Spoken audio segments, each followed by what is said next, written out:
ओम श्री गणेशाय नमः। आप सभी का हमारे YouTube चैनल पर हार्दिक स्वागत है। आइए सुने गणेश जी की पौराणिक कथाएं। साथ में सुनेंगे धन समृद्धि प्रदान करने वाली, बरकत देने वाली माता अन्नपूर्णा की कथा। प्रेम से बोले गणेश जी महाराज की जय हो। बहुत समय पहले की बात है। एक गांव में एक भाई बहन रहते थे। भाई बहुत गरीब था, पर उसकी बहन पैसे वाली थी। जब बहन के ननद का विवाह था, तब बहन ने ना तो अपने भाई को विवाह में आने का निमंत्रण दिया और ना ही कोई चिट्ठी भेजी। भाई को बाहर वालों से पता चला कि उसके बहन के ननद का विवाह है। भाई ने अपने गांव वालों को बताया। तब गांव वालों ने अपने घर से चुनरी, बिछिया और साड़ी जैसा जिनसे बन पड़ा कन्या के लिए दिया। भाई सारा सामान लेकर बहन के गांव पहुंचा। बहन के घर जाने पर बहन की देवरानी बोली, भाभी जी, आपके भाई आए हैं। बहन ने पूछा, कैसे आए हैं और क्या पहना है? तब देवरानी ने कहा, पैदल आए हैं, फटी पगड़ी, फटी धोती पहने हैं। बहन बोली, मेरे ससुर हवेली के सामने दुकान में बैठे हैं, मुझे शर्म आती है। भाई को बोलो पीछे के दरवाजे से आए। भाई के आते ही बहन ने भाई को एक कमरे में बंद कर बाहर से ताला लगा दिया। एक तरफ लड़की का विवाह हो रहा था, गाजे बाजे बज रहे थे, अतिथियों को भोजन कराया जा रहा था, और दूसरी तरफ भाई को कोई भी पानी तक पूछने वाला न था। तभी भांजे की बहू को दया आई और उसने दरवाजा खोल दिया। दरवाजा खुलते ही भाई वहां से भागा। 2 दिनों के भूखे प्यासे रहने के कारण उसे चक्कर आने लगे। रास्ते में एक गणेश जी का मंदिर था, वहां जाकर गिर गया और रोते रोते गणेश भगवान को अपनी व्यथा सुनाई और बोला, हे गणेश जी महाराज, आज मेरी गरीबी के कारण से मेरी सगी बहन ने मुझे धिक्कार दिया। घर जाने पर मेरी पत्नी, मेरे बच्चे जब पूछेंगे कि विवाह से क्या मिठाई लेकर आए हैं, तो मैं क्या जवाब दूंगा? तब गणेश जी को उस पर दया आ गई और गणेश जी भगवान बोले, मेरे बगीचे से ककड़ी और तरबूज तोड़कर ले जा। तब भाई ने ककड़ी तोड़कर झोला भर लिया और अपने घर गया। घर जाते ही बच्चों ने पूछा, पिताजी, बुआ के यहाँ से हम लोगों के लिए क्या लाए हैं? झोला खोलते ही छोटे तरबूज सोने के गेंद में बदल गए। बाकी तरबूज काटे तो उनमें से हीरे मोती निकले। पत्नी बोली, आप बहन के घर से इतना कुछ क्यों लाए? आपकी बहन ने हम लोगों को बहुत ज्यादा दे दिया है। भाई ने कुछ भी जवाब नहीं दिया। गणेश भगवान की कृपा से उनके दिन बदल गए। भाई का काम धंधा जोरों से चलने लगा। धीरे धीरे गहने, कपड़े, रहने के लिए मकान बन गए। पत्नी बोली, एक बार ननद जी को बुलाकर लाओ। भाई नए कपड़े, नए जूते पहनकर रथ में बैठकर बहन को लेने गया। देवरानी बोली, भाभी जी, आपके भाई आए हैं। बहन ने पूछा, कैसे आए हैं और क्या पहना है? तब देवरानी बोली, रथ में बैठकर खूब ठाट बाट से आए हैं। बहन बोली, मेरे भाई को बोलो कि हवेली के सामने से आए, मेरे ससुर, देवर, जेठ देखेंगे। भाई का बहन ने खूब स्वागत किया। भाई बोला, बहन, मैं तुम्हें लेने आया हूँ।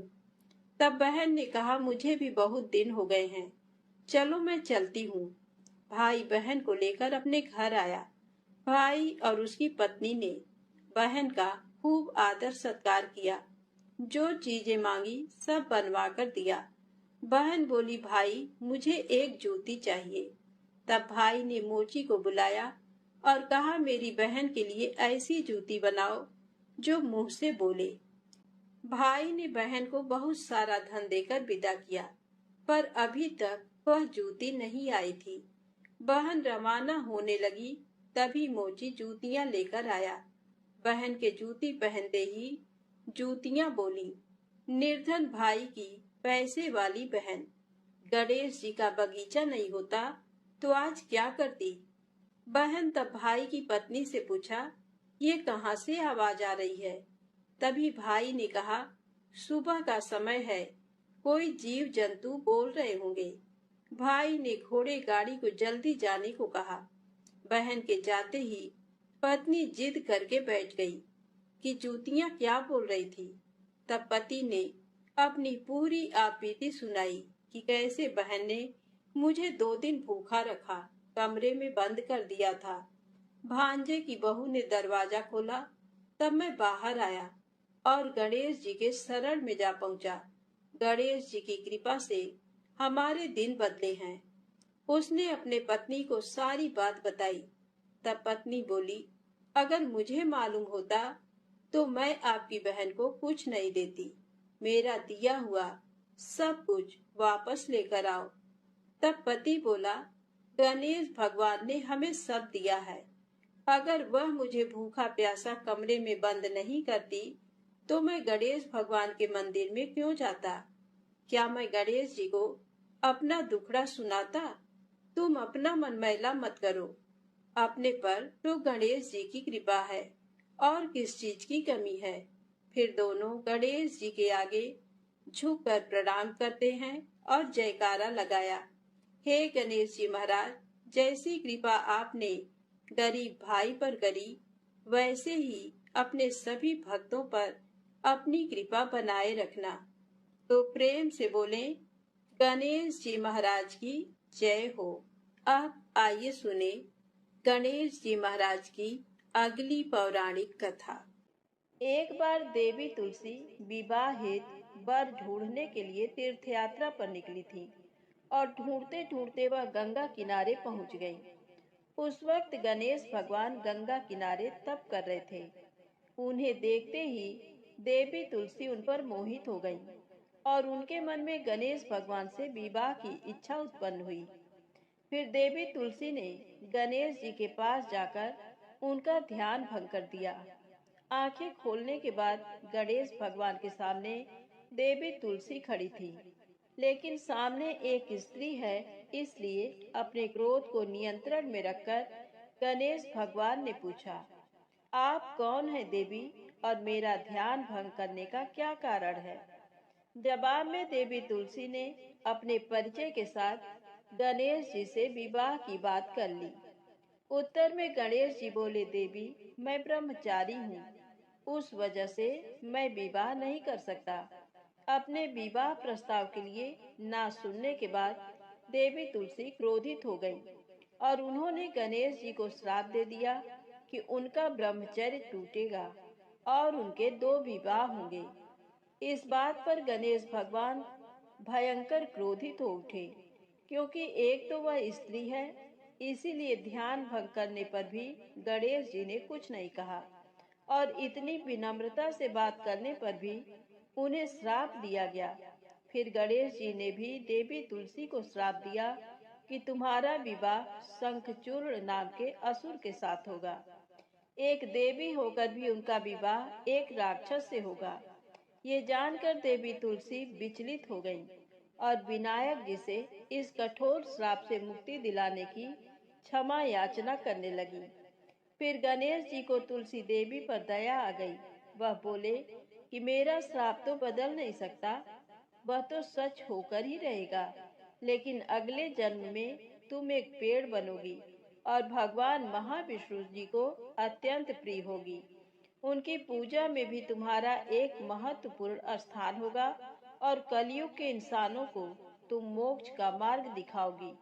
लेकिन तुमने मेरा तप भंग किया है और मुझे ब्रह्मचारी होकर भी 2 विवाह का श्राप भी दिया है, इसलिए मेरी किसी भी प्रकार की पूजा में तुम निश्चित होगी। इस प्रकार देवी तुलसी गणेश भगवान की पूजा में निषिद्ध हो गई। तो प्रेम से बोले, गणेश जी महाराज की जय हो। अब आइए सुने गणेश जी के विवाह की कथा। गणेश भगवान का मुख हाथी का है और एक दांत टूटा हुआ है। इन्हीं दो कारणों की वजह से उनका विवाह नहीं हो पा रहा था। इस बात से गणेश महाराज अक्सर नाराज रहा करते थे। एक दिन एक देवता के आग्रह पर विनायक जी उसके विवाह में अपनी उपस्थिति दर्शाने गए थे। विवाह स्थल पर पहुंचने के बाद कुछ देवताओं ने मिलकर गणेश भगवान का समय पर विवाह न होने के कारण उपहास किया, जिसे गणेश जी बहुत ही अधिक नाराज हो गए। उसी दिन उन्होंने ठान लिया कि जब तक मेरा विवाह नहीं होता तब तक मैं किसी भी देवता का विवाह नहीं होने दूंगा। गणेश भगवान के पास विवाह और अन्य संदेश लाने का काम उनके प्रिय वाहन मूषक राज करते थे। अब मूषक राज जब भी किसी देवता के विवाह का समाचार लाते, तब गणेश जी उसे आदेश देते और मूषक राज अपनी सेना के साथ जाकर उस विवाह के मंडप को गिराकर तहस नहस करते एवं बारातियों को भी भगा देते। इस तरह गणेश जी और मूषक राज की मिली भगत की वजह से किसी भी देवता का विवाह नहीं हो रहा था। गणपति जी के व्यवहार से तंग आकर सभी देवी देवता भगवान शिव और माता पार्वती जी के पास पहुंच गए और इस विराट समस्या का समाधान मांगने लगे। भगवान शिव और माता पार्वती ने कहा कि इसका हल तो आपको केवल ब्रह्मा देव जी के पास ही मिल सकता है। कृपा करके आप ब्रह्मलोक को जाएं। माता पार्वती और महादेव को प्रणाम करके सभी देवी देवता ब्रह्मा जी के पास प्रकट हुए। देवताओं की समस्या को ठीक से सुनने के बाद ब्रह्मा जी ने अपनी योग शक्ति से दो कन्याओं का निर्माण किया। कन्याओं का नाम था रिद्धि और सिद्धि। वह दोनों ब्रह्मा जी की मानस पुत्रियां थीं। उन्हें लेकर ब्रह्मा जी गणेश महाराज के पास गए और उनसे अपनी पुत्रियों को ज्ञान एवं शिक्षा प्रदान करने का निवेदन करने लगे। ब्रह्मा देव जी का मान रखने के लिए एक दंत भगवान ने रिद्धि और सिद्धि को शिक्षा देना आरंभ किया। फिर उस दिन के बाद से जब भी मूषक राज किसी विवाह की खबर लेकर आते हैं, उस वक्त रिद्धि और सिद्धि गणेश जी को अपनी बातों में उलझाकर रखती थी। इस तरह गणेश जी का ध्यान किसी और विषय पर रहता और दूसरी तरफ देवताओं की विवाह संपन्न हो जाते। एक दिन बुद्धि के देवता भगवान गणेश जी को ये बात समझ आ गई, लेकिन उनके क्रोध में आने से पहले ही ब्रह्मा देव अपनी दोनों पुत्रियों के साथ वहां पर प्रकट हुए। रिद्धि और सिद्धि को सामने देखते ही गणेश जी का क्रोध बढ़ने लगा, किंतु विनायक जी के मुख से कोई भी शब्द निकलने के पहले ही भगवान ब्रह्मा देव ने कहा, हे गणेश जी, आपने स्वयं ही मेरे पुत्रियों को शिक्षा दी है और अब मुझे इन दोनों के विवाह योग्य कोई वर नहीं मिल रहा है। मेरी आपसे विनती है कि आप ही रिद्धि और सिद्धि से विवाह करके मुझे धन्य कीजिए। परमपिता ब्रह्मा देव जी की शांत वाणी सुनकर गणेश जी का क्रोध शांत हो गया और वह उस विवाह प्रस्ताव के लिए हंसी खुशी राजी हो गए। विवाह के बाद अपनी दोनों पत्नियों से उन्हें दो पुत्र प्राप्त हुए, जिनका नाम रखा गया शुभ और लाभ। तो प्रेम से बोले गणेश जी भगवान की जय हो। अब आइए सुनते हैं गणेश जी की पौराणिक कथा। बहुत समय पहले की बात है। एक दिन गणेश जी धरती पर सैर कर रहे थे। सैर करते करते वह एक अनाज के खेत में पहुंच गए और भूख लगने के कारण उन्होंने उस खेत में से 12 अनाज के दाने तोड़कर खा लिए। वह खेत सेठ धनी राम जी का था। कुछ समय बाद विनायक जी को अपने किए पर पछतावा होने लगा, क्योंकि उन्होंने सेठ जी को बिना पूछे ही उनके खेत से अनाज चुरा लिया था। फिर गणेश जी ने सोचा कि अपने किए बुरे कर्म का प्रायश्चित तो करना ही पड़ेगा। इसीलिए उन्होंने सेठ जी के यहाँ 12 साल के लिए नौकरी करने की ठान ली। उसके बाद अगली ही सुबह विनायक जी 13 से 14 साल के एक लड़के का रूप लेकर नौकरी मांगने के लिए धनी राम सेठ जी के घर पहुंचे और उन्होंने सेठ जी को अपना नाम गणेशा बताया। विनायक भगवान की बुद्धिमानी की परीक्षा लेने के बाद सेठ जी ने खुशी खुशी नौकरी भी दे दी। अब गणेश भगवान एक सामान्य मनुष्य के रूप में सेठ जी के ही घर पर रहने लगे। एक दिन सेठ जी की पत्नी शाम के समय घर का काम खत्म करने के बाद राख से हाथ धोने जा रही थी। ये देख गणेश जी ने सेठानी जी के हाथ पकड़कर जबरदस्ती मिट्टी से हाथ धुलवा दिए। गणेश की इस हरकत से सेठानी आग बबूला हो गई और उन्होंने सेठ जी के कमरे में जाकर गणेश जी की शिकायत कर दी। सेठानी से सब कुछ सुनने के बाद सेठ धनी राम ने गणेशा को बुलाया और इस हरकत का कारण पूछा।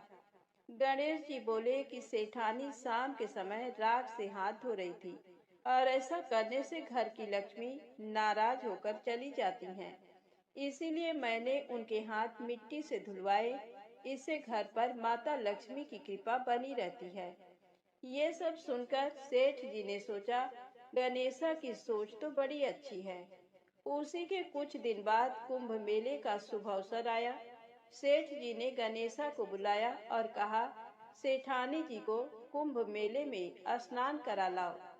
अब सेठानी और गणेशा स्नान के लिए मेले में पहुंचे। वहां पहुंचने के बाद सेठानी नदी के किनारे बैठकर नहाने लगी। उन्हें ऐसा करते देख गणेशा दौड़ कर आए और सेठानी जी के दोनों हाथ पकड़कर उन्हें नदी के अंदर लेकर गए। उनसे पानी में डुबकी लगवाई और फिर किनारे पर ले आए। अब गणेशा की इस हरकत से तो सेठानी का गुस्सा 7वें आसमान पर पहुंच गया। सेठानी जी घर आते आते पूरे रास्ते गणेशा को ताने पर ताने मार रही थी, लेकिन गणेश भगवान सब कुछ शांति से सुन रहे थे। घर आते ही सेठानी ने सेठ जी के पास फिर से गणेशा की शिकायत कर दी।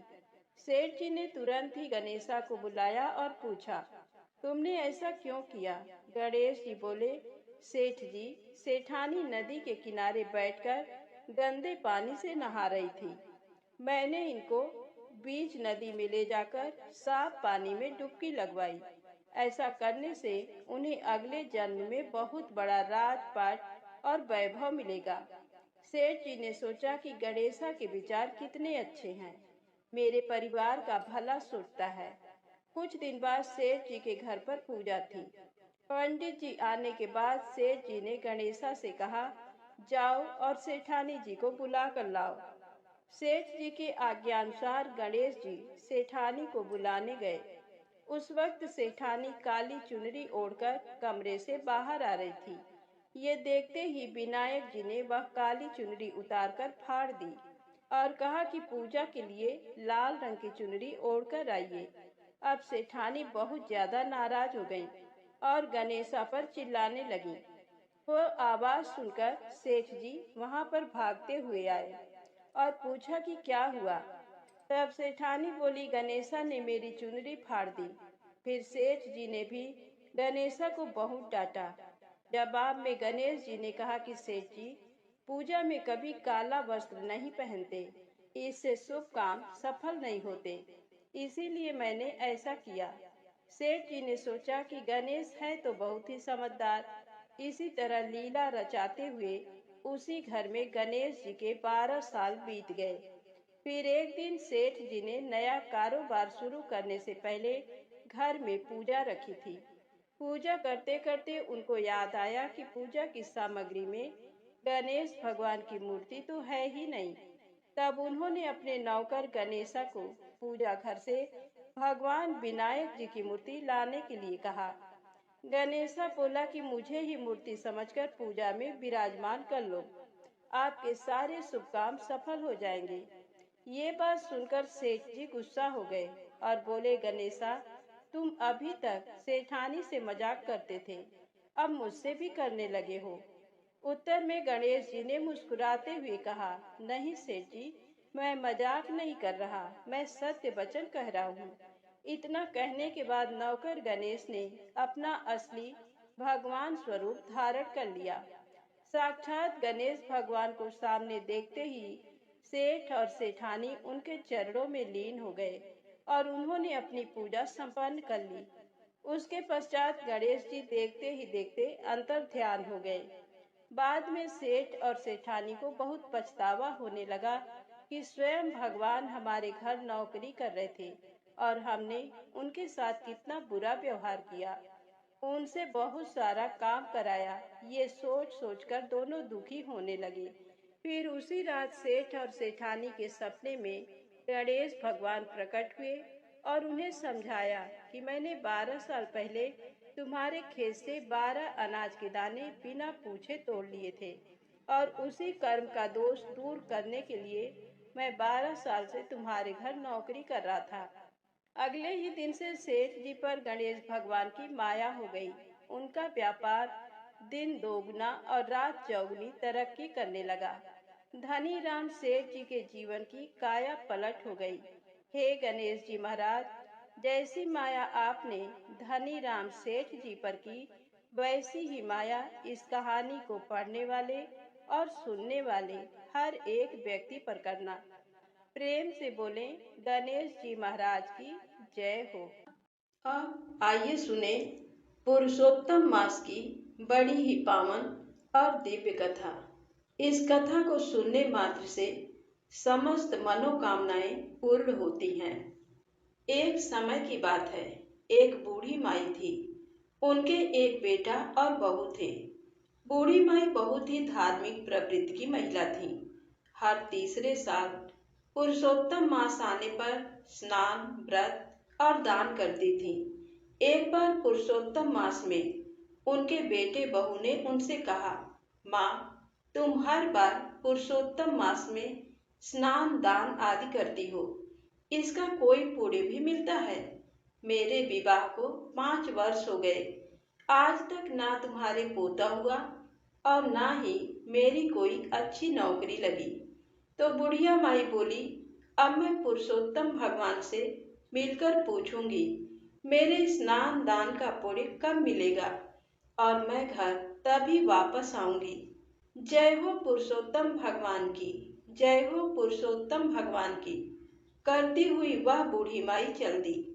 रास्ते में उनसे एक कोढ़ी मिला। उसने बूढ़ी अम्मा से पूछा, माई, तुम कहाँ जा रही हो?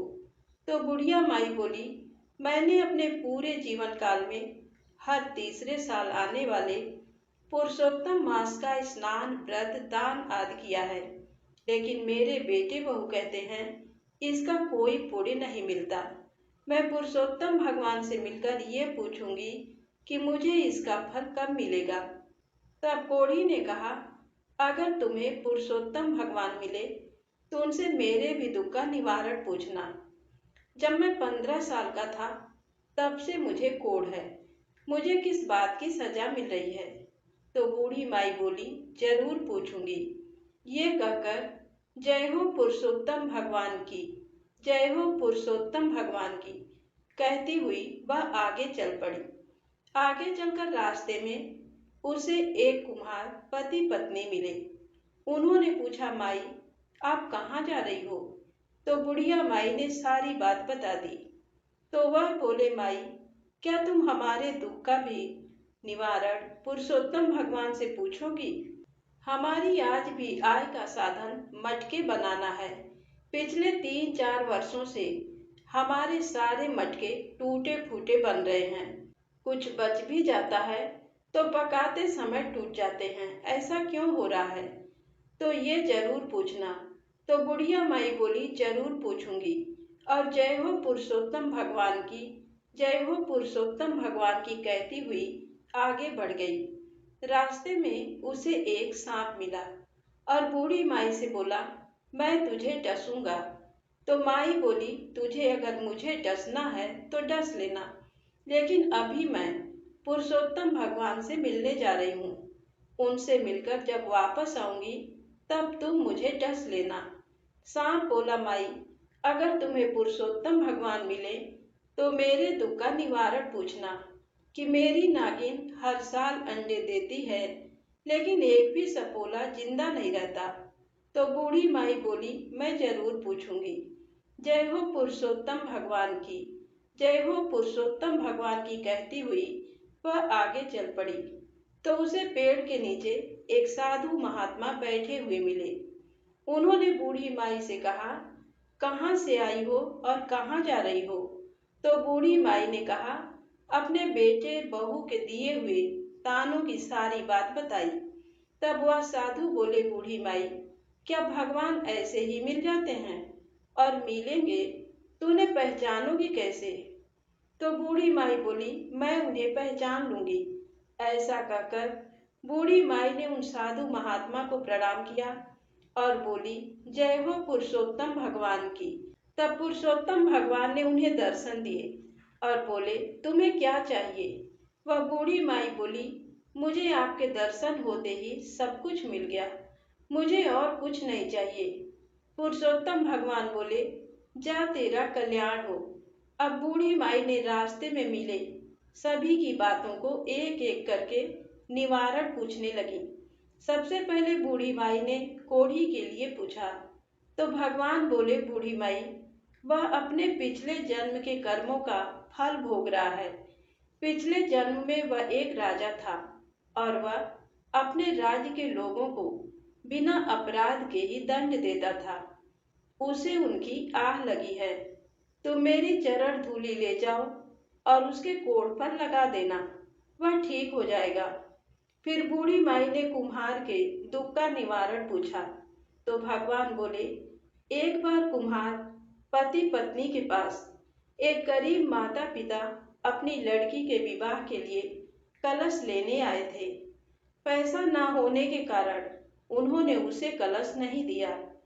इस कारण कुम्हार पति पत्नी को उन गरीब माता पिता की आह लगी है। अगर कुम्हार अपनी मटकी किसी प्याऊ को दान में दे दे तो उनका दुख दूर हो जाएगा। अब बूढ़ी माई ने नाग नागिन का पूछा तो भगवान बोले, नागिन ने एक बार एक गर्भवती स्त्री को डस लिया था, जिससे वह गर्भवती स्त्री अपने गर्भ में पल रहे बच्चे के साथ मर गई। उन्हें उस गर्भवती स्त्री की आह लगी है। अगर ये नागिन अपनी अमृत मणि किसी गरीब को दे दे तो उन्हें बच्चा हो जाएगा। यह सुनकर बूढ़ी माई ने भगवान को प्रणाम किया तो भगवान पुरुषोत्तम अंतर ध्यान हो गए। अब बूढ़ी माई ने भगवान के चरणों की धूल अपनी साड़ी के पल्लू में बांध ली और सबसे पहले उस सांप से मिली। बूढ़ी माई को देखते ही सांप बोला, क्या हुआ माई, भगवान के दर्शन हुए? तो बूढ़ी माई बोली, हाँ मुझे दर्शन हुए। सांप ने पूछा, तुमने मेरे दुख का निवारण पूछा? तो बूढ़ी माई ने सारी बात सांप को बता दी। तो वह बोला, माई, मैं कोई गरीब व्यक्ति कहाँ से लाऊं? मेरे पास कोई डर के मारे नहीं आता। ये अमृत मणि तुम ही लेकर जाओ। और सांप ने वह अमृत मणि उस बूढ़ी माई को दे दी। अमृत मणि लेकर वह बूढ़ी माई अपने घर की ओर चली। आगे चली तो उसे कुम्हार पति पत्नी मिले। उन्होंने पूछा, क्या तुम्हें भगवान के दर्शन हुए? हमारे दुख का निवारण पूछा? तो बुढ़िया माई ने कहा कि मुझे भगवान के दर्शन हुए और मैंने तुम्हारे दुख का निवारण पूछ लिया। और उन्होंने सारी बात उन दोनों को बता दी।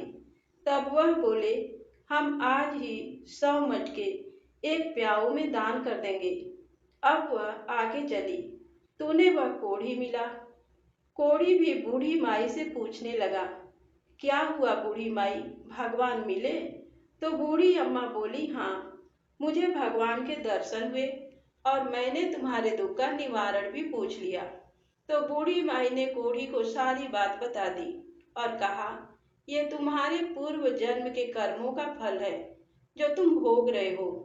बूढ़ी माई ने भगवान के चरणों की धूली कोढ़ी के शरीर पर लगाई तो कोढ़ी ठीक हो गया। उसने बूढ़ी माई को खूब धन दौलत दी। अब बूढ़ी माई खूब सारी धन दौलत और अमृत मणि लेकर अपने घर पहुंची तो उसने देखा कि उसका घर एक सुंदर मकान में बदल गया और घर में अन्न धन के भंडार भर गए। और बेटा बहू माँ को देखकर बहुत खुश हुए। बेटे ने कहा, माँ, मुझे बहुत अच्छी नौकरी मिल गई और तुम्हारी बहू भी पुरुषोत्तम भगवान की कृपा से गर्भवती हो गई। तब बेटे बहू ने भगवान के पास के चरणों की धूली अपने माथे से लगाया और सबने पुरुषोत्तम भगवान की जय जयकार करी। तो प्रेम से बोले, पुरुषोत्तम भगवान की जय हो। गणेश जी महाराज की कहानी। एक बार एक नगर में एक मालिन रहती थी। बीमारी के चलते उसके पति की मौत हो चुकी थी। उसका एक 4 साल का बेटा था। वह उसी के सहारे अपना जीवन यापन करती थी। उसकी सास बहुत ही कठोर हृदय वाली थी। कहती, कलंकिनी, अभागिनी कहीं की, मेरे बेटे को खा गई।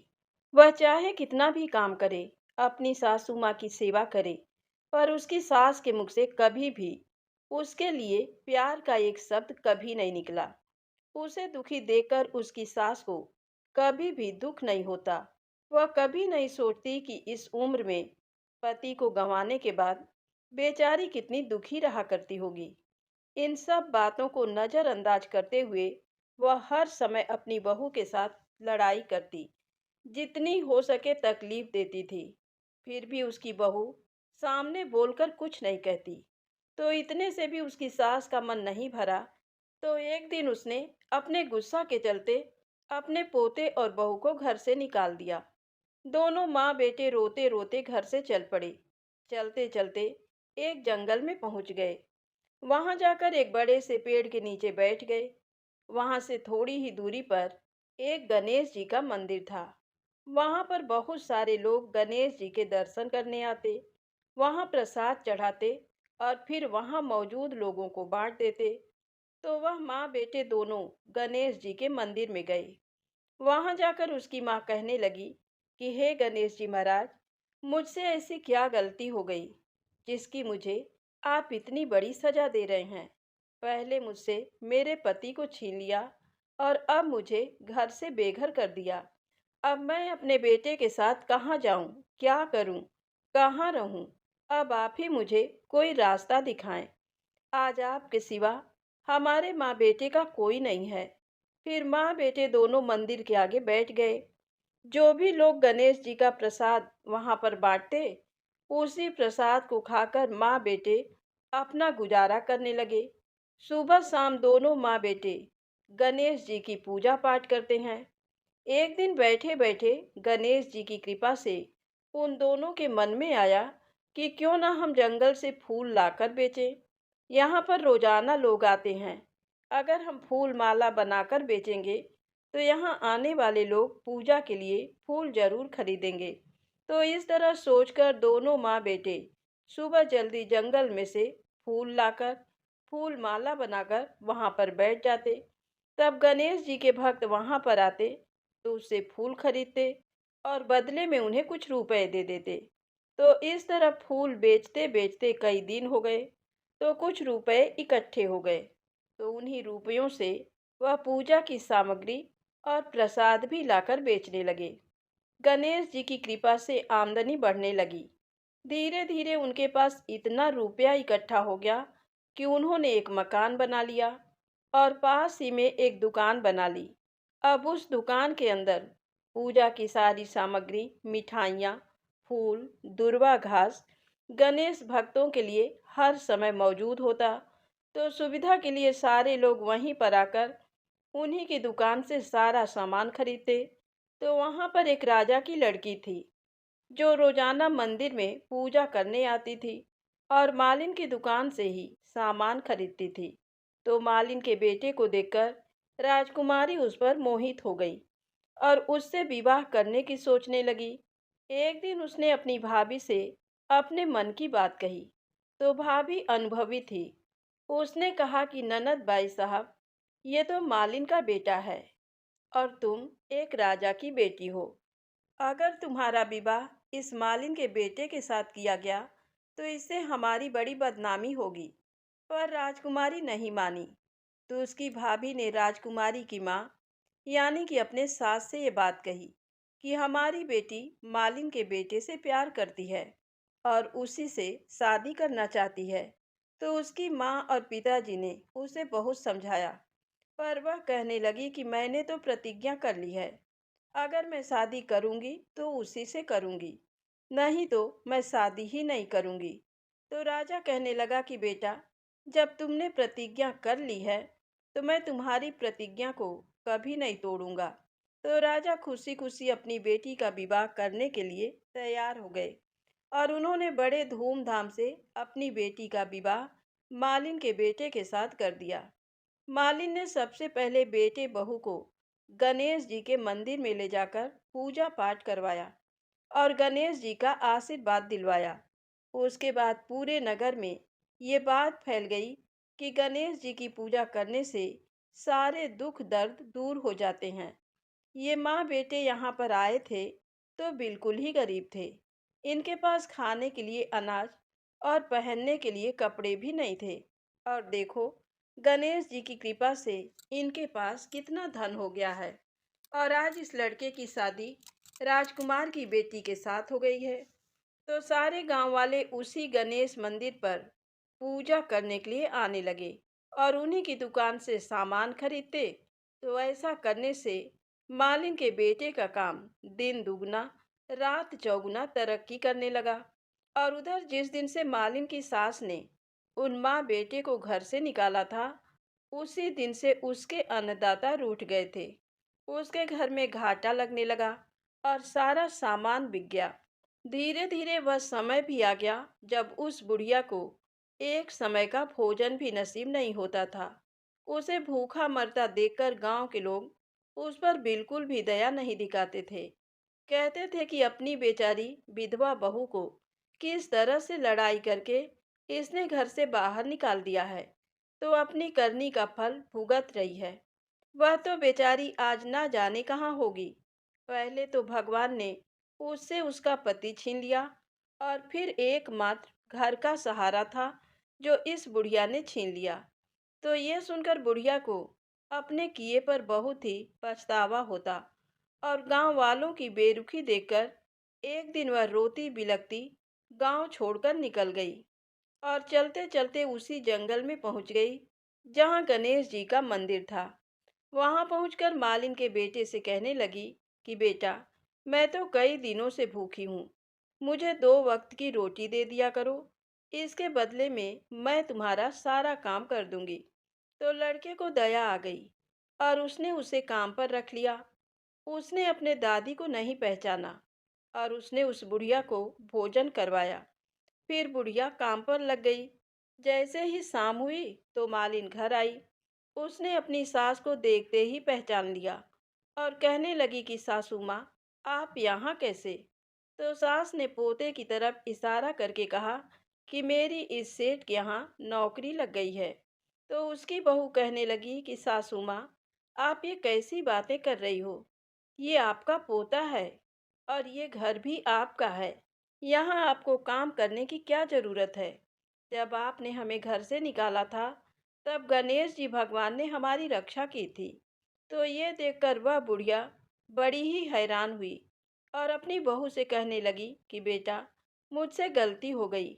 मैंने मेरे करनी का फल भोग लिया है।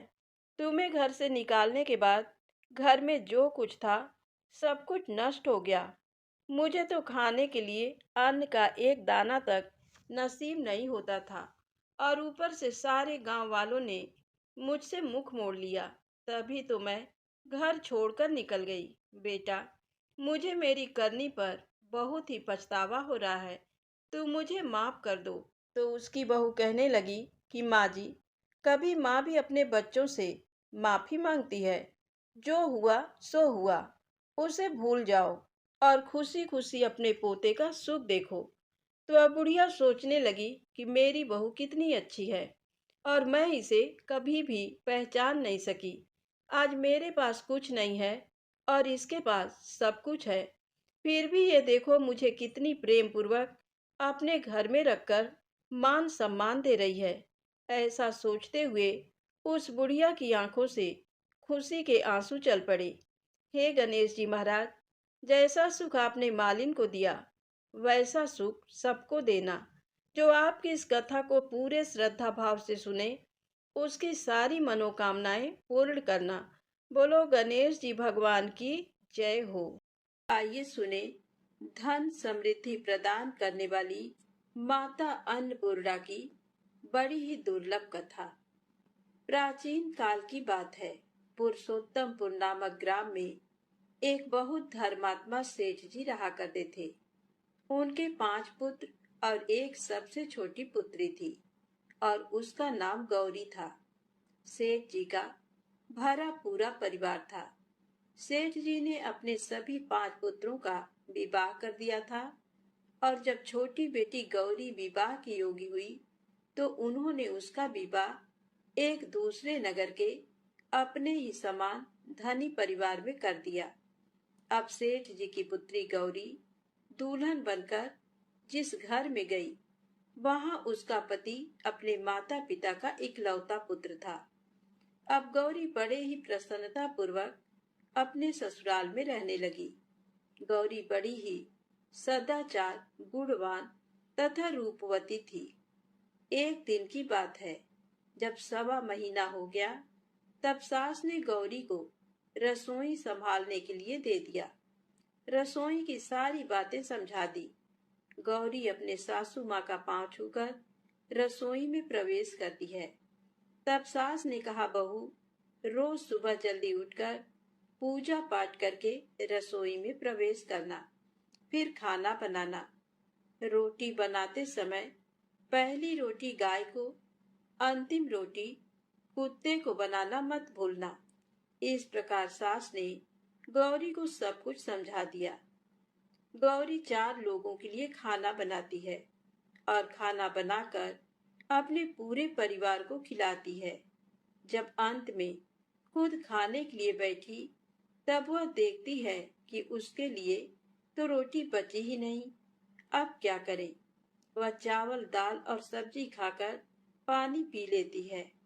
अब जब शाम होती है, तब गौरी ने सुबह से ज्यादा आटा लगाया और रोटी सब्जी बनाकर रख देती है। जब रात्रि में सब लोग खा लेते हैं, तो फिर से जब गौरी खाने के लिए बैठी, रोटी का डब्बा खोलती है तो उसमें एक भी रोटी नहीं थी। ये देखकर उसे बड़ा ही आश्चर्य होता है कि उसने तो सुबह से भी ज्यादा आटा लगाया था, लेकिन रोटियां बची ही नहीं। अब वह सिर्फ सब्जी खाकर पानी पीकर सो जाती है। अगले दिन फिर उसने कल से 2 गुना ज्यादा आटा लगाया और रोटियां बनाई, लेकिन फिर से उसे रोटी नहीं मिली। सभी रोटियां खत्म हो गई थी। अब उस दिन भी आधे पेट खाना खाकर ही उसे रहना पड़ा। इसी प्रकार गौरी चाहे जितना भी आटा लगाती, रोटियां उसे नहीं बचती। ये हर रोज का काम हो गया था। वह सोचने लगी, आखिर कौन नहीं चाहता कि मैं रोटियां नहीं खाऊं, मेरा पेट ना भरे। गौरी इस आस में आटा ज्यादा गूंथती थी कि किसी न किसी दिन तो उसे रोटियां मिलेंगी, किंतु ऐसा नहीं होता है। ऐसा करते करते वह बहुत कमजोर, दुबली पतली हो गई। तो दोस्तों, ऐसे ही एक दिन की बात है, जब गौरी रसोई में सब्जियां काट रही थी, तो गलती से चाकू से उसका हाथ कट जाता है और वह रोटियां नहीं बना पाती। तो उसकी सासू माँ ने कहा, बहू रहने दो, आज मैं रोटियां बना देती हूँ। तो गौरी ने कहा, नहीं सासू माँ, आप आटा लगा दीजिए, मैं रोटियां बना दूंगी। तो दोस्तों, उस दिन सासू माँ ने आटा लगाया और फिर बहू को दे देती है। बहू रोटियां बनाकर तैयार कर देती है। घर के सभी सदस्य रात के समय जब खाना खाने लगते हैं, सब लोग जब खाना खा लेते हैं, तब बारी आती है गौरी की। तो वह बहुत दुखी मन से खाना खाने बैठती है। वह सोचती है, आज तो सासू माँ ने आटा गूंथा है, वह भी बहुत कम। आज तो मेरे लिए रोटियां बची ही नहीं होंगी। ये सोचकर बहू मन ही मन बहुत दुखी होती है। किंतु जब वह रोटी के डब्बे को खोलती है, तो उसने देखा कि उसमें 4-5 रोटियां पड़ी हैं। ये देखकर बहू बहुत खुश होती है।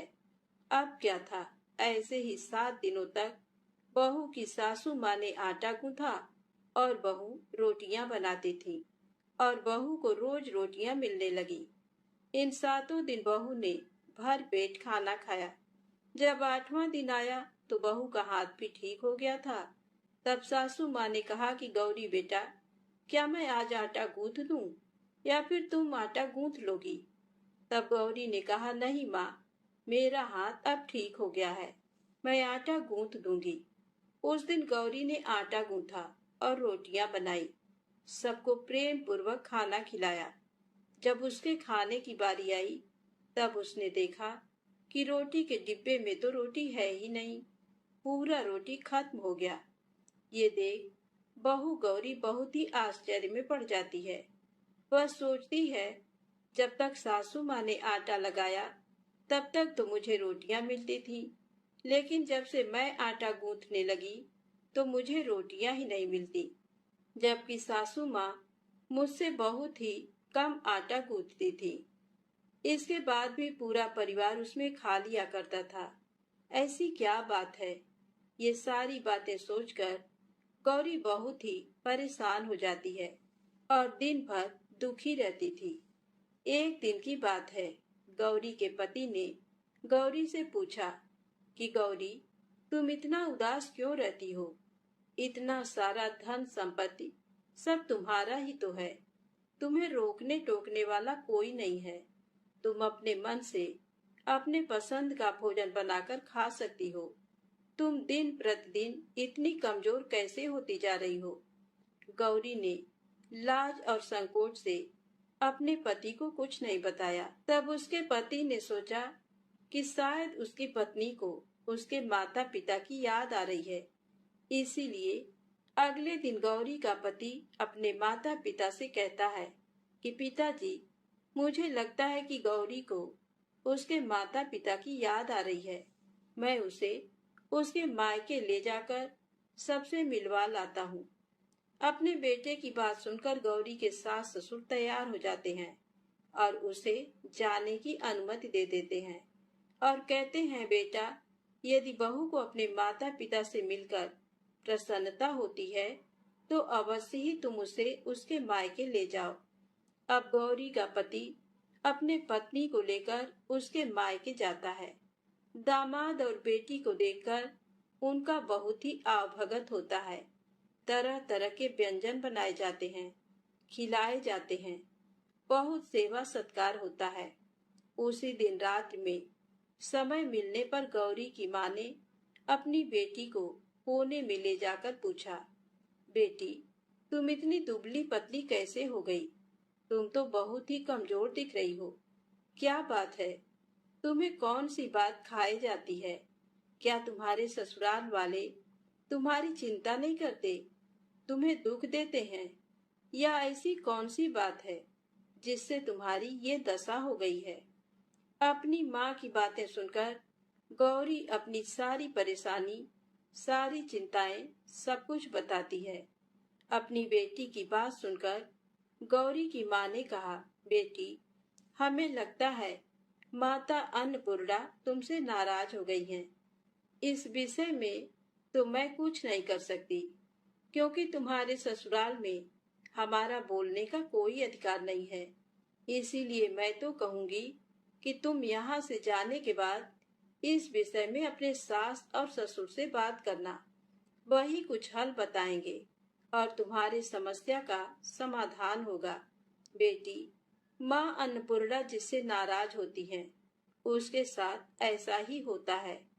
अब अपनी माँ की बातें सुनकर गौरी निश्चय करती है कि वह सारी बातें अपने सासू माँ से कहेगी। अब जब सुबह का समय होता है तो गौरी अपने माता पिता से विदाई लेकर अपने ससुराल आ जाती है। ससुराल आने के बाद वह अपने सास ससुर और पति से सारी बातें कह सुनाती है। वह कहती है, माँ जी, जब से मैंने रसोई संभाला है, मैं खाना बनाती हूँ, तब से मुझे एक भी दिन रोटियां नहीं बचती। मैं बिना खाए ही सो जाती हूँ। किसी किसी दिन पानी पीकर सो जाती हूँ, किसी किसी दिन चावल सब्जी खाती हूँ, रोटी तो मुझे मिलती ही नहीं है। और माँ जी, आपको याद है, मेरा हाथ कटा था, तब आप उस समय आटा गूंथा करती थी, और वह भी बहुत कम। फिर भी मुझे रोटियां बचा करती थी और मैं भर पेट खाना खाती थी। लेकिन अब जब मेरे हाथ का घाव ठीक हो गया, तब से मैं फिर से आटा गूंथने लगी और रोटियां बनाने लगी। अब मुझे फिर से रोटियां नहीं बचती। मैं आधे पेट ही खाना खाती हूँ। अपनी बहू की बातें सुनकर सास को सब कुछ समझ में आ गया। उसने कहा, बहू, ये शायद मेरी ही गलती है। मैंने तुम्हें सब कुछ बताया, सब कुछ सिखाया, लेकिन एक बात तो बताना भूल ही गई। ऐसा कहकर सास अपनी बहू का हाथ पकड़कर गौरी को रसोई में ले जाती है। एक परात में आटा निकालकर उस आटे को अच्छे से गूंथती हैं। गूंथने के बाद उस गूंथे हुए आटे पर अपने उंगलियों के 5 छाप लगा देती हैं और कहती हैं, बहू, ये माँ अन्नपूर्णा का छाप होता है, उनका चिन्ह माना जाता है। आटा लगाने के बाद कोई भी स्त्री इस तरह छाप लगाती है तो उसके घर में बरकत होती है।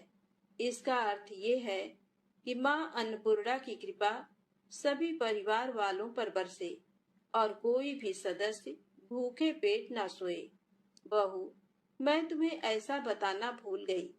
आज से तुम आटा लगाते वक्त आटे पर अपना 5 छाप, 5 उंगलियों का छाप छोड़ देना और माँ अन्नपूर्णा तुम्हारे ऊपर अवश्य ही कृपा करेंगी और तुम कभी भी खाली पेट, भूखे पेट नहीं सोओगी। ये बरकत का चिन्ह होता है।